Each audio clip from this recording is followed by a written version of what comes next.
Good morning. तर आज आपण पाहणार आहोत रवा लाडू रेसिपी. त्यासाठी मी एक अर्धा किलो रवा घेतला होता आणि अर्धा किलो रव्यासाठी आपण अर्धा किलो साखरेचा पाक बनवणार आहे. तर रव्यासाठी लाडूसाठी एकदम बारीक असा रवा यूज करायचा आहे आणि त्यासोबतच आपल्याला मैदाही यूज करायचा. एक आतपाव मैदा आपल्याला त्यामध्ये ॲड करायचा आहे. ज्यावेळेस आपण रवा भाजत असतो साजूक तुपामध्ये रवा आणि मैदा भाजून घ्यायचा आहे. अशा प्रकारे छान असा भाजून घेतल्यानंतर त्याला थंड होण्यासाठी आपल्याला एका मोठ्या परातीमध्ये किंवा एका भांड्यामध्ये ठेवायचा आहे. आणि दुसरीकडे आपल्याला ड्रायफ्रूटची पावडर वगैरे करून घ्यायची आहे आणि जो पाक करून घेतला आहे तोही त्यामध्ये ॲड करायचा आहे. मैदा टाकल्यामुळे आपले लाडू चांगले घट्ट चांगले बनतात आणि टेस्टही छान लागते. तर अशा प्रकारे आम्ही लाडू बनवत होतो.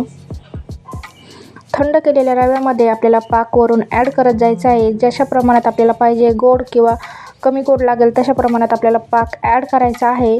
आणि पाक ॲड केल्यानंतर पुन्हा आपल्याला ते मिश्रण चांगलं एकदा मिक्स करून घ्यायचं आहे आणि अशा प्रकारे पूर्णपणे एकत्र एकजीव करून घ्यायचं आहे आणि त्याला थोडा वेळ थंड होण्यासाठी ठेवायचं आहे.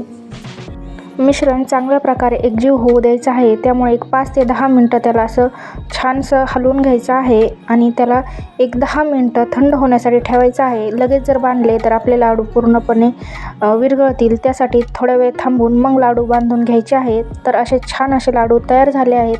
तुम्ही ही रेसिपी नक्की ट्राय करा. थँक्यू.